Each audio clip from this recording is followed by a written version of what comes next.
Greetings, greetings, greetings. We're back. Run Tell That is in the house. Run Tell That's in the house. And so we have a special show tonight. We have a special show just to let you all understand what's going on.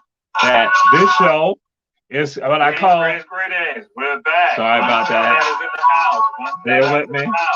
I'm lining things up. So we have a special show tonight. We have a special show just to let you all understand what's going on.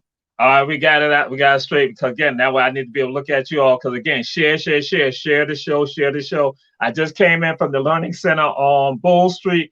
They want to now do some programming, or no, excuse me, they want to do programming that's going to be reflective of the community and showing some diversity. So I just came in, so that's why I got the computer set up. And this is a special show because this is a special month right here. And some of y'all know each month I have a theme for the month. I got a theme for the month. This month is Stono September. And I know some of y'all talking about say Stono. Stono. It is a march for freedom that occurs in September, on September 9th, 1739, in a place along the Stono River in South Carolina, Charleston County, South Carolina. And that's where some Africans begin to play the drums. They begin playing the drums. They play the drums, and then they get some banners, they get some flags. And then on the flag, they write, Libertad, Libertad. And some of y'all saying, what? Liberté. And some of y'all still saying, what? They write on the flags, liberty. And these are Africans along the Stono River. Some of them have been combatants right in a place called Africa and the Congo. And so they are led by a young African by the name of Jimmy. Jimmy and those Africans, should let you know this, they had a vision of the Virgin Mary. Now, their Virgin Mary didn't look like the Virgin Mary that some of y'all be praying to and y'all be talking about. Their Virgin Mary looked just like them, just like Kezia Brooks, who's on the show tonight for the 912 Liberation Crew. That, again, looked just like them. And so their plans were on the Stono River. They were planning on basically freeing all the Africans from Charleston County, South Carolina, through Colleton County, Beaufort County, Jasper County, Chatham County in Georgia, Bryan County, McIntosh County, Liberty County, Glenn County, Camden County, going on through Nassau County in Florida, and then headed on down to St. Augustine. They were going to have their freedom. The March for Freedom. It occurs on September 9, 1739. What happened, those Caucasians who were able to thwart them, what happened was that it was somebody they should have killed. They couldn't kill the person. He escaped. His name is Lieutenant Colonel William Bull. Who is William Bull? Yo, you got a street in Savannah called Bull Street. You got a street in Charleston called Bull Street. You got a street in Columbia, South Carolina called Bull Street, named for William Bull. The Africans were not able to kill him, so he sounded the alarm and so we're able to thwart some of them from making their way to Fort Mose. But their plans were to look out for all black folks. And something happens out of what we know from Stono. It's the things that y'all now call, or they call in history, the black codes, the black codes. Yeah. Those same restricted laws that now gave Caucasians the power to now check African people. Yeah. So we remember September for, see, some of y'all think 9/11. For me, I'll go back in time further than that. I'll go back to 1739. And that's when the infancy of the colony of Georgia. So tonight, excuse me, each night on Wednesday night in this month, we're going to be dealing with liberation and freedom.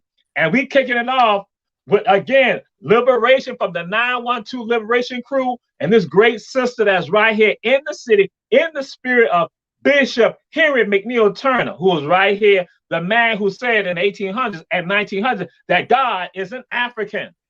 And he said that we need to stand up. Yeah, Bishop Turner right here, the man who ordained African women in the AME church long before it became in vogue. Yeah, Bishop Turner. Also in the spirit of the mother of the Georgia NAACP. I know some of y'all saying, what in the heck is Jamal talking about? The mother of the Georgia NAACP. Do you know who it is? Most of y'all don't know who it is. So I'm going to let you know who she is. Her name is Aloria Gilbert, who still lives today. She's still living in New York right now. She is the mother of the Georgia NAACP. Yeah. Her husband, his name is Dr. Ralph Mark Gilbert. The Civil Rights Museum in Savannah is named for him. And so guess what? Why do I call her the mother? Because he's the father. Because what happened, the Georgia NAACP came about based on the Gilberts. And what occurred during the time of Jim Crow and segregation, the violent racism, Dr. Gilbert and his wife, Aloria Gilbert, divided up the state of Georgia. They divided the state of Georgia. And so what occurred was this. They went and said, okay, Aloria, you get one half of the state, I get the other half of the state. So here's this black woman traveling throughout the state of Georgia during this time of segregation and Jim Crowism that now create chapters of the NAACP. She even went to a place called Jeff Davis County, president of the Confederacy, county name for him. She will start the chapter there called Hazelhurst. And people talk about how she's traveling by herself to stand up. She ain't had no fear, no clan and nobody else, no white citizen league. She had no fear about none of that type of foolishness like that. So guess what? The sister we got on tonight, she got that same spirit. She has no fear. She has no fear. She stands up for the people. And so that's why I say we got to kick this off with, again, our sister Kasia Brooks and Sister Brooks. We say to you, peace and blessings. Glad to have you here on Run Tell That. Thank you for having me. Peace and blessings. All right. So this is how we kick it off all the time. I tell people, say, who are you? Who are you? I am my ancestors' wildest dreams. I wholeheartedly believe that. I believe that when they envisioned freedom and enlightenment and power and strength and all the things that they had, but didn't have the opportunity to broadcast due to chattel enslavement, I believe they thought of me. And yeah, I believe that I was brought back to Savannah for a reason. I did not understand that reason. I didn't understand my elevation as a human. I didn't understand where I was going until I came back here and I connected with you, of course. And I got to learning about my own ancestry. I am Gullah Geechee.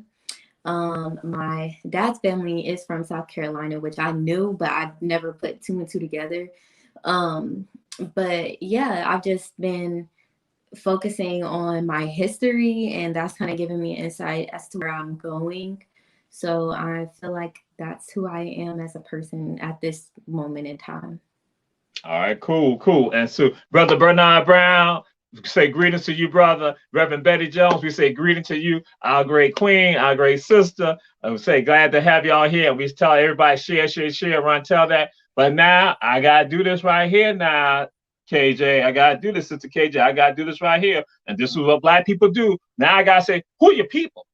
You alluded to some. Who are your people? Tell us who your people are. My family in Savannah. That's right. Your people. You know when black folks say that, they're like, bam, you hit whoever, wherever. That we want to know your people, who your people. My people, Brooks. My last name is Brooks. So if you know any Brookses in Savannah, probably related. Um, yeah. I try not to get too deep into like my family on the internet, but yeah. Ain't no problem, ain't no problem. So, but yeah, but again, what it's about with us, okay, black folks, that's our thing. We say who we from, where we from. We throw those ties, throw those connections up. So now we're gonna go into this right here. Um, who inspires you, or who inspired you? Who inspires you, or who inspired you? That's kind of like hard because when people think of like traditional, like people to be inspired by, you would say like Malcolm X, like MLK, Rosa We Parks. keep it real here. We also we don't have we don't compartment. We ain't in no box. Bam, we Yeah. kick the box open. We just gonna say bam. So I Yeah. can't even act like they've inspired me beyond like a political level. Really my inspirations in life, Miss Lauryn Hill is a major inspiration of mine. She's just a beautiful spirit and a beautiful soul, and I feel like she embodies what Christ would be like, or at least her music does. She's very succinct and graceful. My grandmother inspires me. Her name is Rila, if anyone knows her here. My mother inspires me, and just my ancestors, those who I've met and haven't met, who have passed on, they inspired me because there has to be such a profound sense of like protection and a will to stay alive so that I could be here. So for them to have such like a strong will to stay alive when I couldn't even, I'd be outside, I'd be like, there is no way I could sit out here for hours, let alone do hard, strenuous labor here for hours as well. So really just my ancestors. And that's what it's about. Like I say, it's all simple. Run, tell that we the simple show because our stuff, why it's simple, we don't complicate it, and that way we can get right into it. And that's what it's about. So yes, those people, that why you're not the first one. People throw it out. They make it personal. It ain't gotta be somebody that's famous, and that's what it's about. And to Ollie Williams, we say again, peace and blessings, greeting to you. Yes, yes, yes. And Sister Lillian Baptiste, bam. Appreciate you, sis. Again, we go way back. Again, that's part of inspiration right there for us. So now we're going to what is your favorite song or songs? You know, that song they give you, because it can be more than one. With us, it's more than one for some people. Sometimes it's that one song. What is your favorite song? That song that give you that, that give you that charge, give you that feel. My favorite song is it's a song by Kevin Gates, who's from New Orleans, and it's called Not the Only One. That's my favorite song at the moment. Yeah. And pretty much it's just about like people in his life not really having the patience to believe in him, and just like showing grace. Like that's the message I got from him. Because at the end he's like, and the money that you owe me you can have. I can't even see me getting mad. I can't even see me going backwards. And it's like that takes a lot of like strength and power to like say, you know what, whatever you owe me you can have. I can't even see myself getting mad, and I can't see me going backwards. And I've applied that a lot to my recent life at the moment. So that's my favorite song at the moment. I love Kevin Gates, and I feel like there's like a special connection between people from New Orleans and Savannah, because he reached out to me after I went viral last year.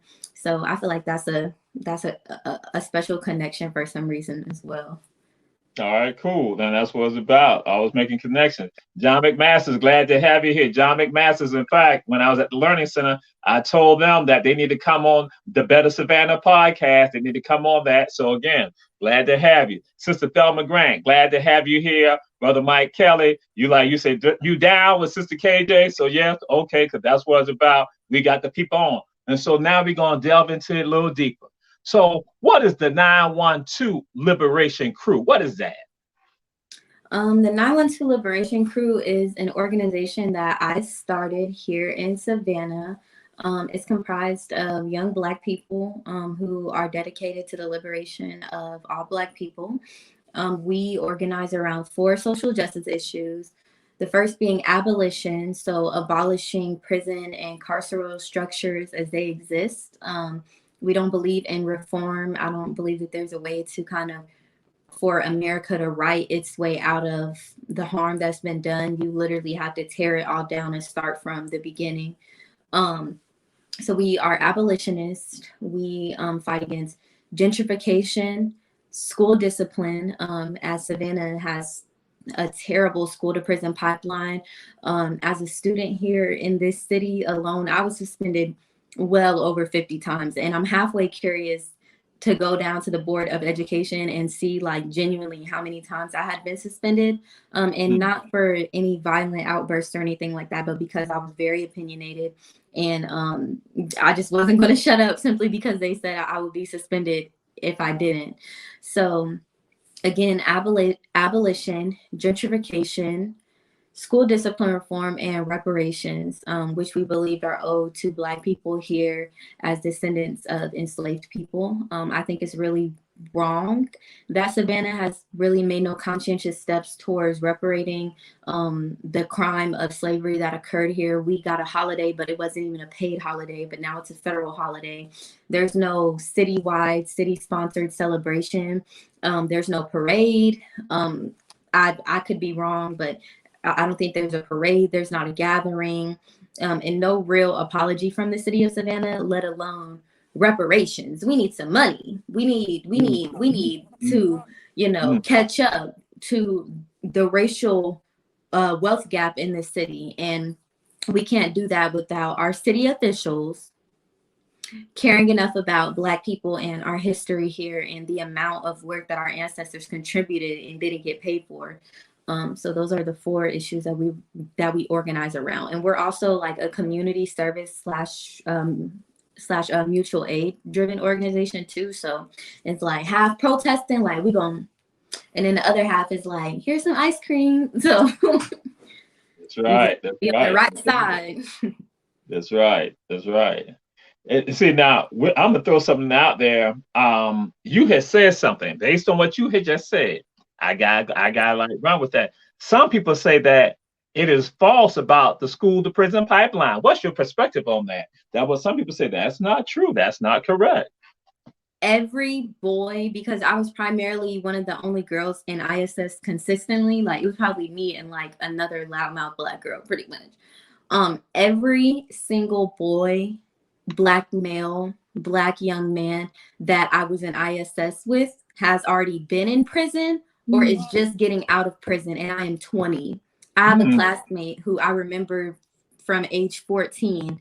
I saw a post on Instagram like he's home or whatever. So I reached out to him and I was like, hey, he had no clue who I was. And he said, I've blocked out a lot of those years because only my mom and my sister came to visit me up until their passing.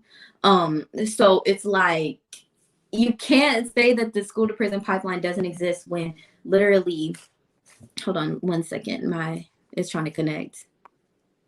No problem. When all of the boys that I was in ISS with have been in prison or are getting out of prison. So I believe that's like a logical fallacy there if you don't believe the correlation between the two. And you get a record so young. Like that's what bothers me the most is that like I know boys who are like 12, 13, petty theft by receiving, petty theft, trespassing, disorderly conduct. They were getting these minor charges just to get them in the system so that when they, of course, in and out of juvenile, you're getting in trouble, you may not have a strong father figure at home or even a parent at all, is setting you up to be in the revolving door of the carceral system. They want them to come in and out, in and out, in and out, in and out, so that by the time they're 18, it's like they know that they're going to get in trouble again, and they know that they don't care about going to jail. And we already have you busted like 5 other times throughout your teenagehood. So welcome back, pretty much. Like they get the welcome mat at CCDC, by the time that they're 20. So it exists. And powerful. And we say you all again, share. Our guest is Keasia Brooks, also known as KJ of the 912 Liberation Crew. And so powerful statement because she threw something up there. And that those of you who are in Chatham County right now, excuse me, rewind, not just Chatham County, those of you in the United States, and when you have children, African children, and not only African children, but also Native American children, they are now being hit hard with this. And that again, some say it is not true, but then we see what has happened. As she said, people that she knew that were there with her, they have not had some experience with the legal system with regards to being incarcerated at jail or prison. That's real, and that's reality. So now I want to find out something from you because again, I want y'all to share. Check this out on YouTube. It'll be airing again also this show. What does it mean, the celebration of Black life and Black joy? And I'm gonna let y'all know this, y'all. People have heard me say this, and where did I get that from? I got that from her. I got that from KJ. When she said, I was like, yo, that's deep right there. And y'all know how little Jamal is. I tell folks this, when somebody says something that I'm like, yo, that's fire right there. I'm like, that's sexy right there. I'm like, that was when she said celebration of Black life and Black joy, I was like, that's sexy. I said, I got to steal that. So I'm let y'all know. I have taken that from her. I use it myself, but at least I admit I stole it. It came from it. So my sister, what does it mean when you say the celebration of Black joy and Black life?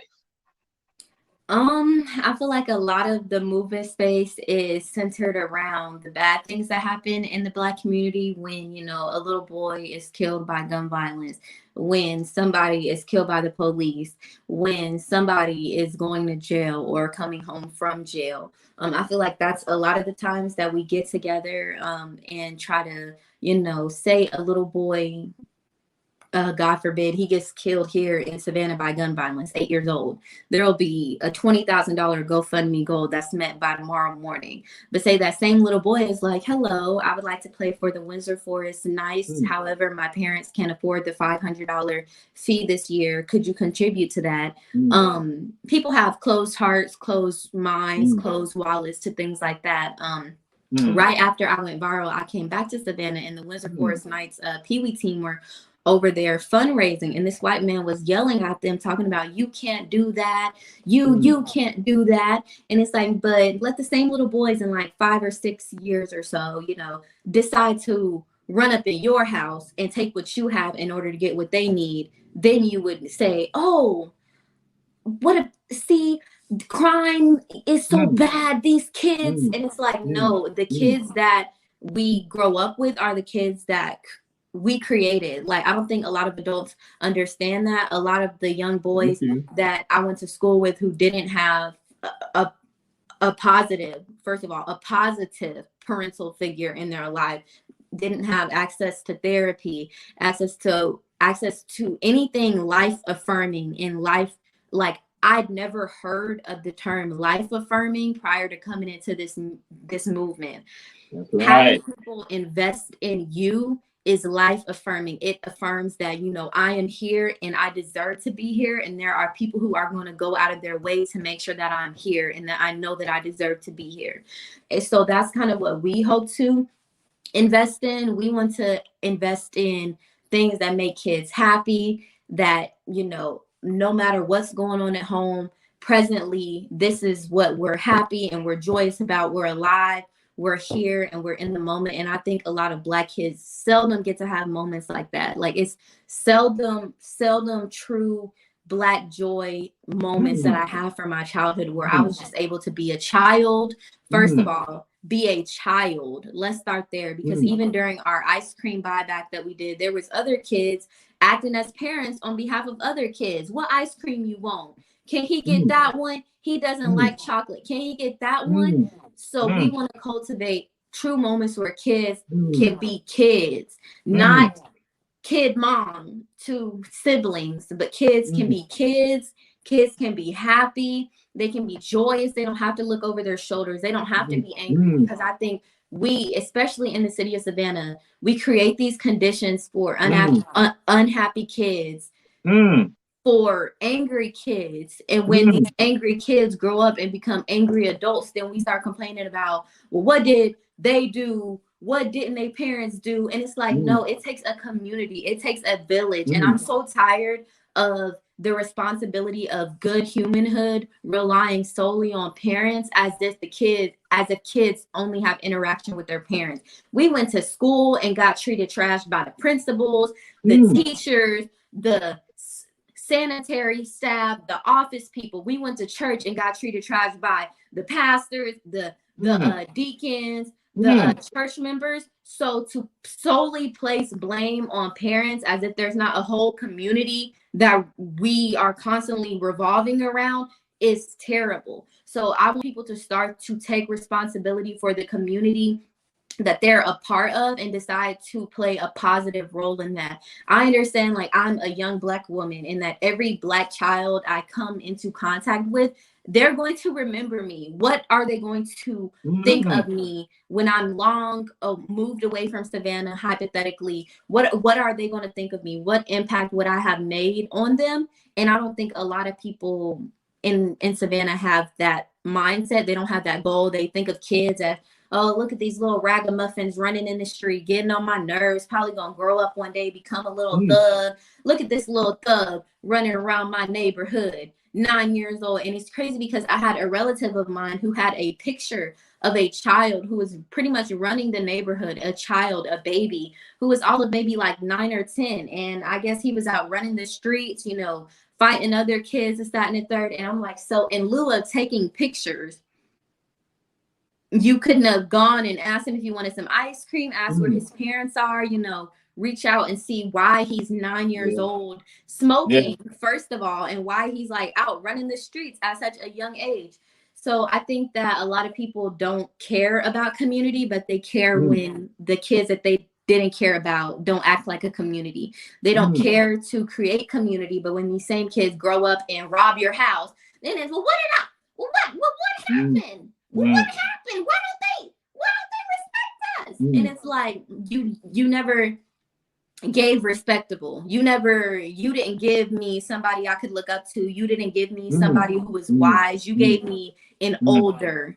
And there's so much difference because so many people think of elders, and I was taught that an elder is anybody who was older than you. At the age of 20, at the age of 20, I have decided that is not true. An elder is somebody who is both older than me and wise. Some of y'all are olders. You're older than me, but you have no wisdom. You have no patience. You have no grace. You have no understanding. You have no sense of community. You have no love. You have no compassion. You have no empathy for anybody outside of yourself. But you want these children, these same children who go through horrendous. It was kids out there who play in proximity to maggots and roaches. And you want these same kids who never see you, have never seen you do anything for them, have never seen you be a part of community outside of the small communities that y'all create within churches and things across the city. You want these same kids to grow up and have some type of reverence and respect for you. And it does not work. It will never work. Absolutely. Absolutely. And again, this is Sister KJ Brooks, right here, the 912 Liberation Crew. And sis, I'm gonna let you know, you threw out a whole bunch of stuff, and I'm listening to you like, yo, this is what we talk about. This is what we say. There's so many things that you were sharing. I like, whoa, I want to elaborate on some of it. Again, you threw out a lot of information that, again, and that's for the listening audience, I'm gonna put it out there to you that I'm paraphrasing an African proverb. What it says that if you do not teach and train African children, or if you do not teach and train the children, they will later burn the village. And guess what? Hold on. I'll add on to that. It says the child not embraced by the village will burn it down to village warmth. They will marvel at it, because then you can't go and blame them. It is, what did you do? So when you were throwing it out there, I'm like saying, yo, that's what it's about, that you're not making any effort. And then when you were sharing some things, I tell folks this, and now some of y'all have heard me say this, but KJ and I never had this conversation. I said that when I'm driving down the street and I see that young brother and that young sister walking to the laundromat, I'm thinking to myself, What is their future? What is their future? I'm thinking about that. That's something. But I said, I know other people, when they're driving down the street, they don't even see them. But I see them. And for that second, for those seconds in time, I'm now still thinking about what is their future. And so that's why some of us do what we do. That's why we have Sister KJ on here right now, because she's a leader. And then, oh my God, she and I never had this conversation. When people talk about elders, I tell folks, I don't get caught up in no stuff about that, your age, nothing like that. Because I tell people this, if you are a young fool, all you're going to be when you're older is an old fool. So why do I need to listen to you? That again, it comes down to the wisdom, to the insight. And what you've been saying, Sister KJ, what you've been saying, that is wisdom and insight that I have not heard from many people here, regardless of their age, those who are older than me, my age, younger than me. Here it is. I'm like saying, yo, that's why I tell folks, you are a leader of today and tomorrow. Guess what, people? We've been relying on some leadership that has not been leaders for us today. Oh, excuse me, they weren't leaders for us yesterday, today, and they ain't the leaders for tomorrow. We need sisters and brothers out there, like with the 912 Liberation Crew and all other organizations, sincere people who want to see change, who want to see the betterment of our community. And now that's the segue to the next question. So, my sister, and there's a lot that you're involved in with regards to not trying to uplift our people, trying to bring the celebration of life and celebration of joy of our humanity. So, what are the challenges that you see we are facing in our community? What are the challenges? You got the whole floor to go ahead and discuss what the challenges that you see. The main challenges that I've seen on the surface level, because I can't interview every individual. It's a fear. Fear is a great challenge within this area, because I think a lot of people have been impacted by the prison industrial complex, and once that hits you, you don't think of anything else outside of how long can I stay out of jail? Is this activity going to land me in jail? If so, how long? So I will not participate in said activity. So I think fear is a major challenge. Fear of the unknown, fear of losing a job for attending a protest, fear of arrest for attending a protest, fear of police harassment, fear of what other community members might think. But I've never encountered anybody who just didn't know that anything was wrong here. There's seldom people who really believe that Savannah is a utopia, that it's fair and equitable, and that everyone gets treated the same, and that Black people are treated the way that we should be for the history that we've contributed to Savannah. I've never met a person who was able to admit that. I've met a lot of people who have been able to admit that they are fearful of what will happen if they do decide to speak out, and they're fearful for, their children, for their safety, for their jobs. But at what point does our fear of our current conditions, which are already terrible, by the way, at what point does our fear turn into anger for the stuff that we've allowed to happen at this point? There was a Black man who was just killed on the East Side last month by police in front of his own family, unarmed. There was little to no chatter, little to no resistance, no anger. And I think a lot of that comes with the city being kind of segregated, and not just segregated by white and Black, but segregated by West Side Black, East Side Black, this street Black, this street Black.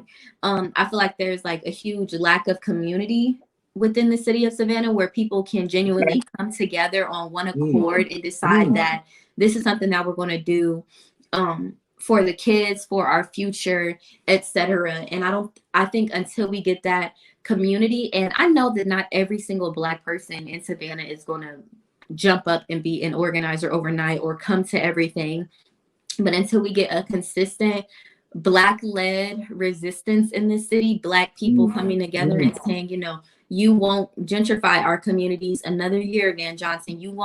You can't sell us out. You can't build more arenas in historically Black areas and pocket the money. You can't do this. You can't do that. Until we genuinely have that mindset, things are going to stay the same. And until people feel like they can do something about something. Because I've heard man, that's just how it, man, Man, that's just how it's man, like, man, it's always been like that. And I've never had a defeatist spirit. And it's crazy because you really don't see that defeatist spirit in like in the Midwest. Damn sure not in the East. In DC, them niggas will have to die. We can't use the N word on the show because I'm sorry. They'll censor us. They'll shut us down for a month. I'm trying to make a point. The black people there will have to literally die before they feel like they don't have rights or they don't have a right to fight for themselves. So it's just kind of like disheartening to see such a like defeatist spirit in the South, especially when like all black people come from here, like in from the West, from like they come from here. So it's just sad that that's kind of what we resort to, and it's not what we have to resort to. They can't kill us all, but that's just kind of what we resort to out of fear of what could be, when life could be so much better. I've never heard no one say, oh well, it could be so much better. It's always, I could lose my job, I could get killed, I could get harassed by the police. It's never I could not have to worry about my son getting killed by the police. I could have a home here in the city and not have to worry about my landlord kicking me out and selling it to a white couple. I could have a school that I feel comfortable sending my kids to, where I know that they'll get equitable education as other kids do across the state of Georgia and across the United States. I could, like, I never hear anything positive come out of I could. It's always what you could lose and not what you could gain. Okay. Getting powerful. That's why I say one of the leaders right now for us and for tomorrow, that is Sister KJ Brooks, who's right here, part of the 912 Liberation Crew. And I'll say this to Sister Rebecca, glad to have you here. Brother Antonio Hunter, you called it out. Again, Rebecca Rose, appreciate you. Sister Ramona Drayton Jackson, you put it out there. And Dr. Tanya Howard Hall, she also put it out there. That was amening what you have been saying, Sister KJ. They've been amening, and they understand, they see it clearly. And this is what's been happening. This is what's been going on. And change must come about. And so with change, for you to have change, you got to have vision. So now that's why I'm coming to you. What's your vision for our community? What's your vision? And so when I say vision, what are the solutions that you see? So essentially, when I say vision, that's why, what are the solutions to change all of this right now for us and then make it better for all of us? Could I answer a comment from Miss Jones that said, how can we get past this fear really quick? Yes, good. Yes, yes. I think we can get past the fear with like education. I think a strong sense of community. If you know that there will be 200 other people at the protest, you'll feel less scared if it's just, you know, me and you at the protest. I think just mainly community, having numbers, having people out there, and just education. I'm not very scared at a protest because I know I have a legal right to do this. I can tell the cops what section I have a legal right to do this stuff with. We have resources prepared should they decide to violate our rights. So I think that these three things will be really pivotal in getting people out, because nobody wants to go to a protest for your own rights, get locked up, and then have to sit there for God knows how long. So I think that's how we can get past some of the fear in the city. But yeah, some of the visions that I have for Savannah, for our community. Let me start there. For our community. Yeah, go ahead. It's just crazy. Like, first of all, I believe the most dire and pressing situation in Savannah is gentrification, because we won't have a community in Savannah if the way that gentrification has skyrocketed and is continuing to skyrocket, we won't have a Black community here in Savannah. We've always been the racial majority. That will be no longer in a few years. If we keep allowing institutions like SCAD to come in and purchase our property. So what I would hope to combat some of the gentrification in this city, seeing as though the city officials aren't taking conscientious steps towards securing housing for people. We asked SCAD to sign an anti-gentrification clause promising that they will not purchase property in historically Black and historically low-income areas in Savannah. Can you stop?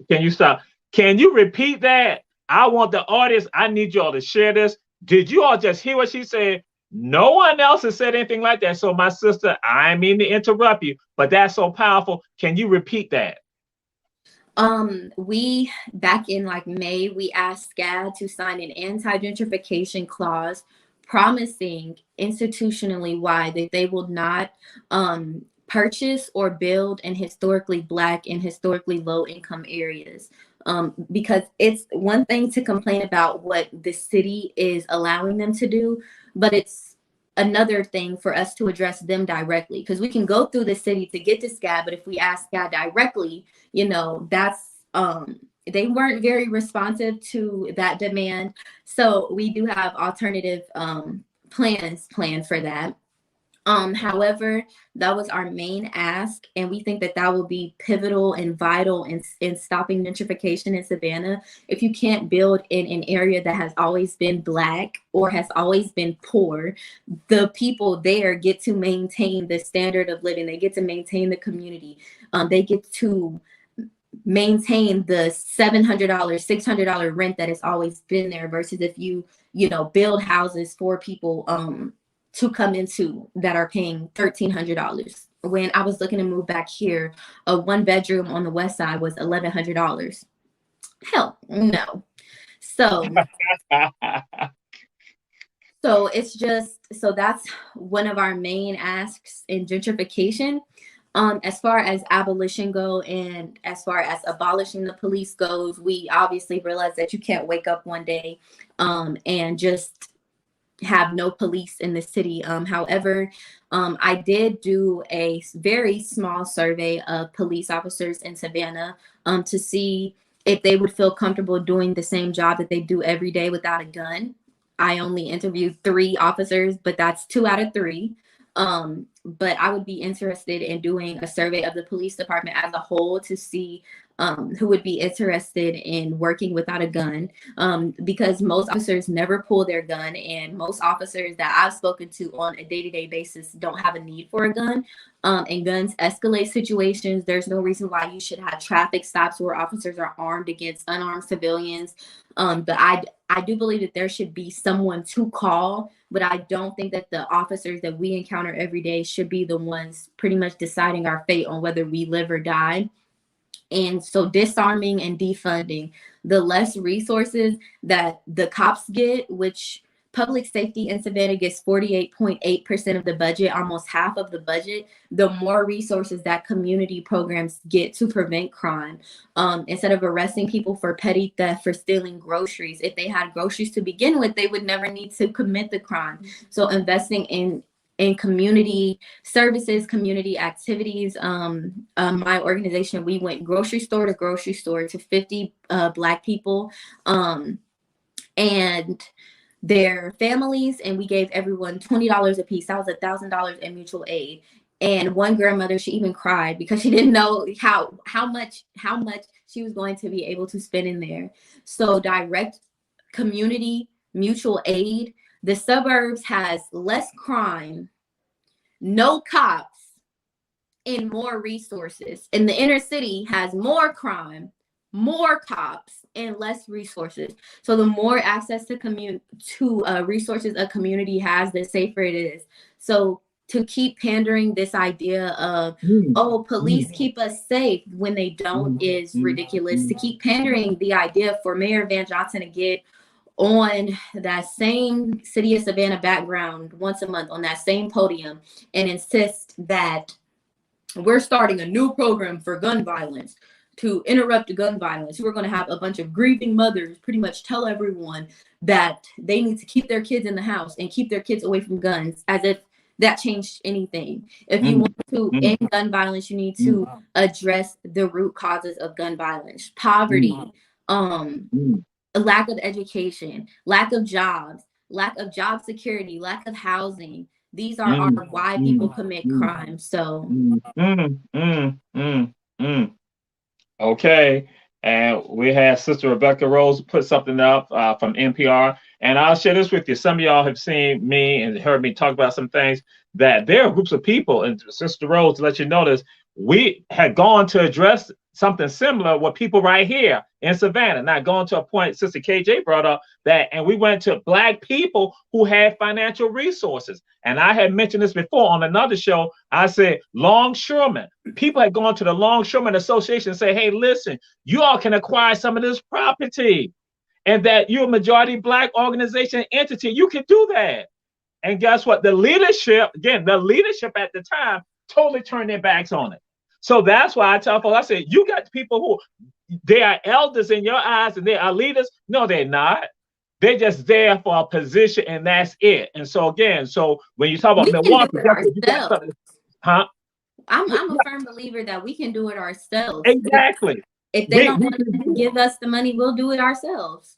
And so I'm like saying, yo, so again, and that's why I say again, that's why Sister Kasia Brooks, KJ, is one of the leaders that I go and tout is a leader today. And that again, and John McMaster's when they said, hey, he said that what you're saying, the census are basically bearing it out. And then again, what we're looking at, the information now, here goes some people now, just to throw it out there. I'm not addressing anyone in particular, but I'm just throwing something out there. When we talk about like this false phenomena of Black on Black crime, Black on Black crime is no such thing.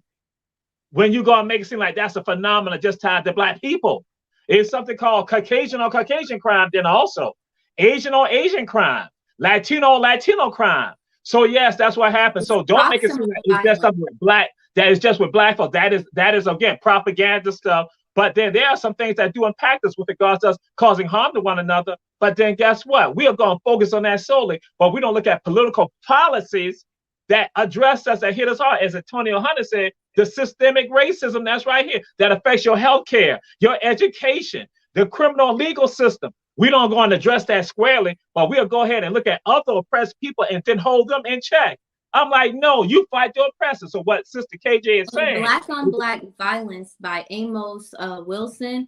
He says, when one's anger about their situation cannot be applied to their liberation or directed at their oppressors, they will direct it in the community. So we have a lot of Black men in this city who are angry that they're 30 and that they've been in jail and they can't get a job as a result of, that are angry about the fact that they've been impoverished their entire life and they have no real way of getting out of poverty, who are angry at the conditions in this city and they can't apply it to their oppression, like hopefully through a movement space would, and they can't aim it directly at their oppressors. So a lot of this anger turns intercommunally, and it's communal violence. You're committing violence against people in the same community as you because they're the closest to you. It's proximal. You rob your neighbor because you can't get to Beverly Hills to rob them. And that's what it's about. And that is oppression. That's what I tell folks. People don't understand about oppression. People are like, why Black people do this to Black people? I'm like, yo, you not understand. That's the surface. Go beyond that. Go back. Go to the heart of it. Go to the brains of it. Go to the liver of it. Go to the stomach of it. Go to the blood of it. Then you address that. Then look at all of that. Look at the skin. Look at the sunburn on the skin. But then go deeper to that and address all of it and stop having the fear. That was what was said. Stop having the fear. And John McMaster even threw out that they went to SCAD and asked SCAD to say, hey, do not purchase the Salvation Army building on Montgomery Street. And again, that was silence with regards to that. So this is the type of stuff. And then Reverend Betty Jones would ask, how can we get young people involved? I'm going to say this. I'm going to take it to another level. It's not just young people. It's all people, regardless of our ages. What we often like to do, we like to go and say, young people not doing this. But guess what? In the 1800s, they were saying young people wasn't doing it. But those are your great-grandparents that they were talking about in the 1900s. So basically, they say the same thing. They say the young people are not doing anything. And that was your grandmama. So I'm like saying, yo, each generation we trying to say that. And we're not even focusing on what the real deal is. It's about all of us being involved. Our org is of young people. So it's very hilarious when generally, even in movements across the country that I've seen in Kansas City, in DC, in Chicago, they're all led by young people with maybe a few elders in the movement space, who give guidance, who are there to bail us out. But as far as on the ground boots showing up to things, and there's definitely young people involved. What I think they're referring to is the street dudes. That's who they want. They're oh, how can we get street dudes involved? And as we've done activities with like street dudes and youth, and like the gang members that y'all are afraid of in youth. A lot of dudes that I've met here in Savannah, they're happy doing community events. So the more community events, the less proximity to the police they can be. They're happy with doing. So I just don't think a lot of people offer anything that's fun and that's stimulating and that makes people feel like they're doing something valuable to the community. We don't only go and clean up trash, we go and engage youth. We do ice cream. We take kids shopping. We do grocery buybacks where we go and give people stuff directly. So I think the more engaging activities, not just handing out church flyers, not giving out fish fry plates, and not doing anything that doesn't really make you feel as if you're contributing, because I think that's a major part in it. Folks have to feel like they're contributing to something greater than themselves. And I think that my organization, we do a really good job at doing that. Okay, yes, indeed. And then Sister Vanessa Taylor, my cousin, saying, throw it on out. She's going to speak. And then Rebecca Rose throwing something out there right now for some of y'all that need to be aware of the 2040 plan that's going on with the NPC and making those public comments with regards to the vision that you have also. And so, again. Yeah, Rebecca, just DM me. Just DM me. All right. So, yeah. So, again, and we're throwing it out there. So, I want to throw something out there because, again, we wind up on the time. Because, like I said, Run Tell That is the little brother of all the ATR shows. We don't have the same luxury like some of the other shows. They have like they have 90 minutes. We just have our 55, 57 minutes. We're now 53rd minute right now with regards to Run Tell That. But like I shared with y'all, this is one of our leaders. So I want to know, what are some of the projects that you have coming up and how can people support your efforts? Let the people know how they can support your efforts, and what are some of the projects that you got coming up right now? We do community cleanups. We're going to start at Fraser Homes, as we recognize that the city has pretty much neglected to pick up trash and to send people to clean up trash. I pay rent here. And when I see trash out in the street, I expect my landlords, my maintenance people to go and pick it up. People at Fraser Homes and in public housing don't have that luxury. And contrary to what a lot of people believe, because we've literally seen this happen, a lot of people think, oh, the trash out there, oh, that's just grown people being nasty. No, a lot of these parents send their kids out to take out the trash and they can't lift it. So they leave it outside of the trash can and the city doesn't pick it up for weeks, and cats come and rummage through it and more trash is thrown on top of it. And it's just really a disgusting sight out there, honestly. So we do a community cleanup on Friday, every other Friday. This Friday, we will be doing one September 3rd. We'll be doing one at Fraser Homes from 4 p.m. to 7 p.m. We also have another community cleanup on the 17th at Fraser Homes from 4 p.m. to 7 p.m. And on September 18th and 25th, those are the dates that we currently have picked out, but they definitely might change. We are going to do a movie night in Fraser Homes and Yamakra. We're hoping to do Yamakra on September 18th, where we get one of those big projector screen companies to come out and we have a concession stand. As of now, we can currently socially distance 200 families. So just a little movie night for the kids, to just be Black and young and joyous and happy. And we'll also do the same thing at Fraser Homes, hopefully September 25th. If not, we will definitely reschedule and make people aware via our Facebook. And we have a Facebook group called a Facebook page called 912 Liberation Crew. And our Cash App is 912 Liberation Crew. We've accrued like a good amount in funding. So yeah, we're just here and happy to serve Black people and Black youth in particular. And yeah, I'm gonna give, if you're interested in doing an action next week, I'm gonna give Mr. Torrey the go ahead to post about it to his social medias on probably next Monday. We'll talk about a date because we don't want these plans to be foiled. Yes. But yeah, we have a lot of plans to address gentrification in this city. So. And they have done things to help regarding utilities and all that. So they have been making action. They've been taking action. That's why I say this is a leader of today and tomorrow right here. That is Sister Keasia KJ Brooks, the 912 Liberation Crew. They're making it happen. And again, Melinda Gwen Thornton and Rebecca Rose, we understand, yes, that is support. And Dr. Tanya Howard Hall, we appreciate that. That is wonderful. That we are down with that. But that's why we have our people on here, because they are the leaders. We want to touch the lives of our people. And again, you've been a great guest. So I'm going to let you leave with the last word. Normally, I will go and say, what is the best high school in Savannah, Chatham County, Georgia? Our answer for you is Herschel B. Jenkins High School. All the other haters get on, get on. So again, and especially since you over in Fraser Home, that's HBJ territory, just to let you know that. So Sister Brooks, what's the word you want to give out to the people? You got 1 minute before they tell us on ATR, shut it down, run, tell that.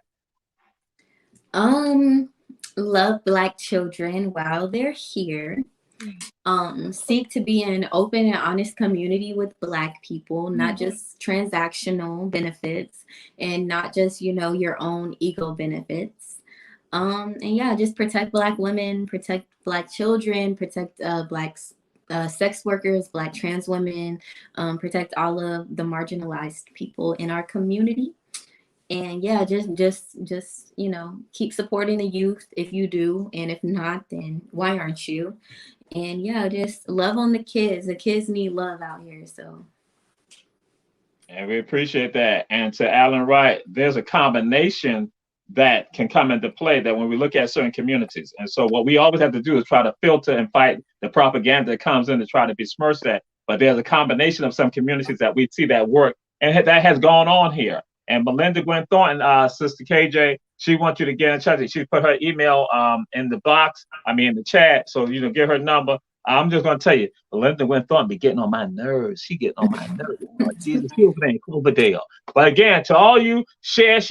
Glad to have you on Run Tell That. Again, this is Stono September, and we kicked it off with one of the best people we ever do in the tradition of the ancestors, the Most High. That is our sister, Keasia Brooks, for the 912 Liberation Crew, our leader. Peace and blessings to all of you. Enjoy yourself. Be safe.